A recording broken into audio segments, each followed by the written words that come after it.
नेमकं दुपारी 12 वाजता काय झालं की संपूर्ण वडवळ नागनाथ श्रीरामाच्या जयघोषांनी थरारून उठलं असा क्षण तुम्ही चुकूच शकत नाही। नमस्कार, मी पवन हनुमंते आणि आपण पाहताय न्यूज कट्टा एक्सप्रेस। चॅनलवर पहिल्यांदाच आला असाल तर चॅनलला सबस्क्राईब नक्की करा। पाहूयात आता सविस्तर बातमी।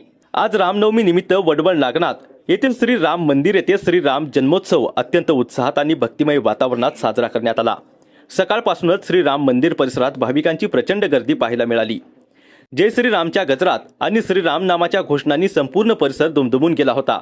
भजन कीर्तनाच्या माध्यमातून श्रीरामाची महती गात भाविकांनी भक्तिभावाने श्रीरामाचे नामस्मरण केले। दुपारी बरोबर 12 वाजता श्रीराम जन्माचा पवित्र सोहळा पार पडला। त्या क्षणी मंदिरात उपस्थित प्रत्येक भक्त जय श्रीरामच्या घोषणांनी भारावून गेला आणि वातावरण पूर्णपणे भक्तिमय झाले होते। यावेळी श्रीरामाच्या मूर्तीचे विशेष पूजा, आरती आणि भजन कीर्तनाचे आयोजन करण्यात आले होते। भाविकांनी मोठ्या श्रद्धेने श्रीरामाचे दर्शन घेतले आणि श्रीराम जन्माचा आनंद साजरा केला। भाविकांच्या चेहऱ्यावरचा आनंद, डोळ्यातील अश्रू आणि श्रीरामावरील श्रद्धा पाहून एक वेगळंच आध्यात्मिक वातावरण अनुभवायला मिळालं। वडवळ नागनाथमध्ये साजरा झालेला हा श्रीराम जन्मोत्सव सोहळा श्रद्धा, भक्ती आणि श्रीराम नामाच्या शक्तीचा सुंदर संगम ठरला।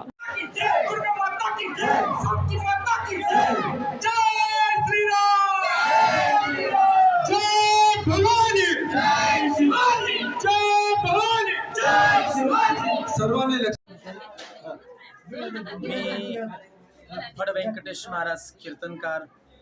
आज माझी कीर्तन सेवा इथे संपन्न झाली।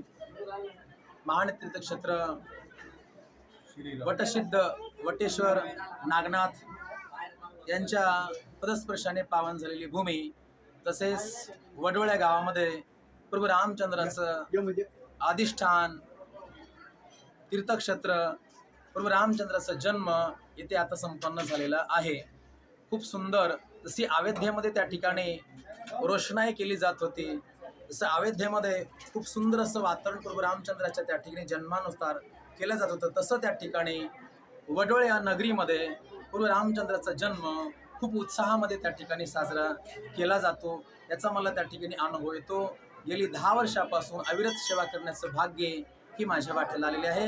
येथील भाविक भक्त, माता मावल्या मोठ्या उत्साहाने त्या ठिकाणी राम जन्म साजरा करतात। एका राम जन्म आणि कृष्ण जन्म हे आपल्या हिंदू संस्कृतीतून 2 जन्म जर त्या ठिकाणी काढून टाकले तर आपल्या हिंदू संस्कृतीला किंमत राहणार नाही। म्हणून हिंदू संस्कृतीचं एक देव त्या ठिकाणी जर बीज कोणतं असेल, राम जन्म आणि कृष्ण जन्म आहे, ती अविरत त्या ठिकाणी साजरं करावं अशी सर्वांच्या चरणी त्या ठिकाणी प्रार्थना आहे।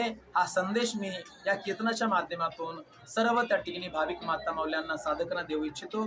धन्यवाद, धन्यवाद। पालव काढायचा, आपल्या पालवाचा, आपल्या पदराचा उपयोग कुठं करायचा, तिथं माता माऊलीने विचार करायचे। सजवण हो,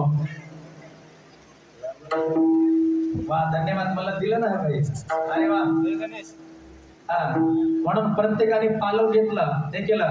माझ्याकडे पहा, का राम राम राम सीताराम सीताराम, राम राम राम सीताराम सीताराम, राम राम राम सीताराम सीताराम, राम राम राम सीताराम सीताराम, राम राम राम सीताराम सीताराम, राम राम राम सीताराम सीताराम, राम राम सीताराम सीताराम, राम राम सीताराम सीताराम,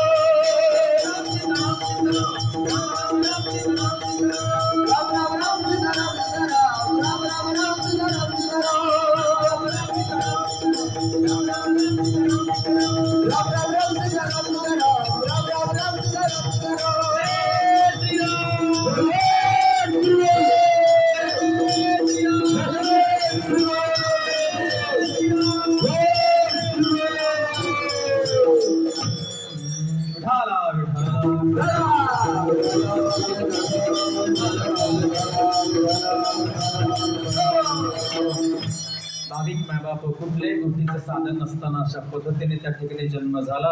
आपण बी सजवणं अयोध्येतील त्या ठिकाणी नागरिकांचं, तेथील भक्तांचं अनुकरणीय पण आपल्या वडवळ नगरीमध्ये सजवणं आपण केलं। एका आपल्या प्रभू रामचंद्राचा सजवणं जन्म आपल्यासाठी खूप प्रेरणादायी जन्म आहे। सजवणं चरित्र खूप प्रेरणादायी सजवणं हो, एक आपण त्यांच्या चरित्राचं अनुकरण करावं, त्यांचं नामस्मरण आपण करावं। सजवणं एक बाणी, एक वचनी, एक पत्नी या रूपाने सजवणं आपले जीवन जगावं, आपल्या जीवनामध्ये सुख आणि आनंद निर्माण होईल। भाविक मायबाप हो, संयोजकाच्या त्या ठिकाणी आदेशानुसार महाराजांनी वागावं म्हणून सजनो इथं प्रभू रामचंद्राचा प्रादुर्भाव झाला आहे का. आता त्या ठिकाणी ते पाळणा म्हणायचे करता हाय का नाव ठेवायचं आहे. नाव ठेवण्याचा विधी माता मौलानी करायचा आहे है का. इथे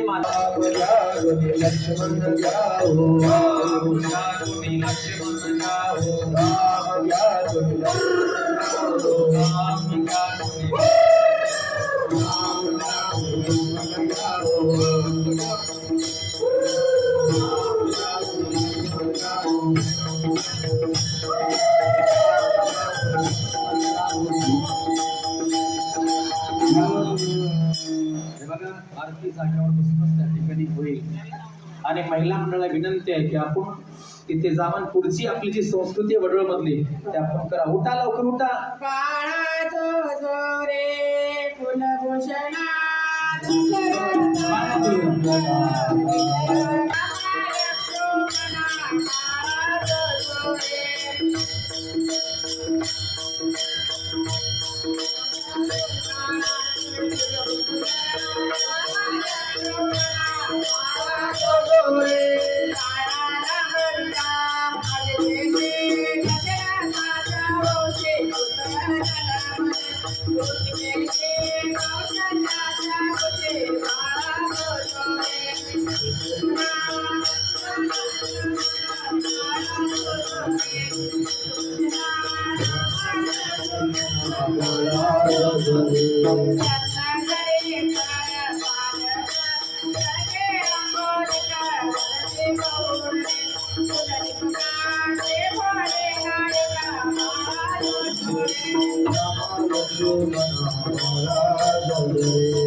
अशाच नवनवीन अपडेट जाणून घेण्यासाठी आत्ताच सबस्क्राईब करा न्यूज कट्टा एक्सप्रेस आणि चॅनलला सबस्क्राईब करायला विसरू नका.